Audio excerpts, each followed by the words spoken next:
देखो, आप लोग मुझसे पूछते हो सर हम पढ़ाई कैसे करें, तो मैं आपसे पूछता हूँ कि आप कैसे पढ़ते हो, कितना घंटा पढ़ते हो। तो आप कहोगे कि सर हम रात को 10 बजे तक पढ़ते हैं, कोई कहेगा मैं 2 बजे तक पढ़ता हूँ, और कोई कोई बच्चे तो ये भी कहते हैं कि मैं सुबह 5 बजे तक पढ़ता हूँ।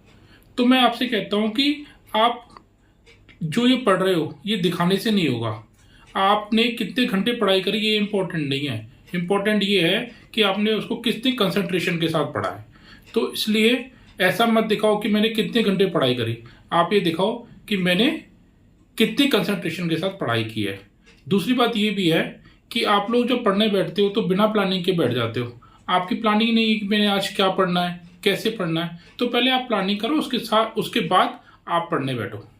आपने एक चीज़ का और भी ध्यान रखना है कि जब आप स्कूल में थे तो आपके पास एक टेक्स्ट बुक होती थी, आपने वो टेक्स्ट बुक खत्म कर ली और आपकी पूरा कोर्स कंप्लीट हो गया। लेकिन आप अब प्रोफेशनल कोर्स में आ गए हो, तो यहाँ पर ऐसा नहीं होता है।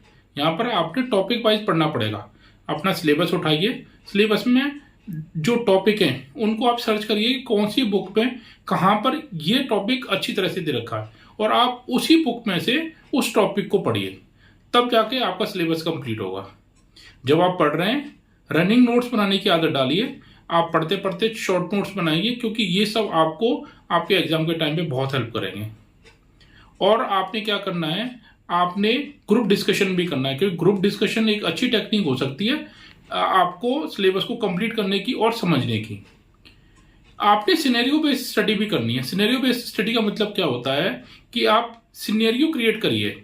आप किसी भी चीज़ को पढ़ रहे हैं तो उसके लिए सिनेरियो क्रिएट करिए। जैसे मैं आपको एक एग्जांपल देता हूं कि आप मायोकार्डियल इन्फेक्शन पढ़ रहे हैं, तो उसके लिए आप सिनेरियो क्रिएट कीजिए कि आपके यहाँ एक पेशेंट आया, उसको मायोकार्डियल इन्फेक्शन हुआ है, तो उसको किस तरह का पेन आएगा, उसका पेन जो है वो किस तरह से डाइवर्ट होगा। तो इन सब चीज़ों के बारे में जब आप एक सिनेरियो क्रिएट करेंगे तो आपको वो बहुत अच्छे से याद हो जाएगा। और लास्ट बट नॉट लीस्ट, आपने और क्या करना है, जो भी टॉपिक आपने पढ़ा है उसको पढ़ने के बाद आप उसके क्वेश्चन आंसर अपने आप बनाइए, क्वेश्चन बनाइए और फिर उनके आंसर लिखिए। आप अपनी लाइब्रेरी में जाइए, पुराने जो क्वेश्चन पेपर हैं आपकी यूनिवर्सिटी के उनको उठाइए और खुद सॉल्व करिए। सॉल्व करके फिर उसको आप खुद ही इवेल्युएट करिए, जिससे कि आपको समझ में आएगा कि मैंने ये टॉपिक पढ़ा है तो मुझे कितना समझ में आया।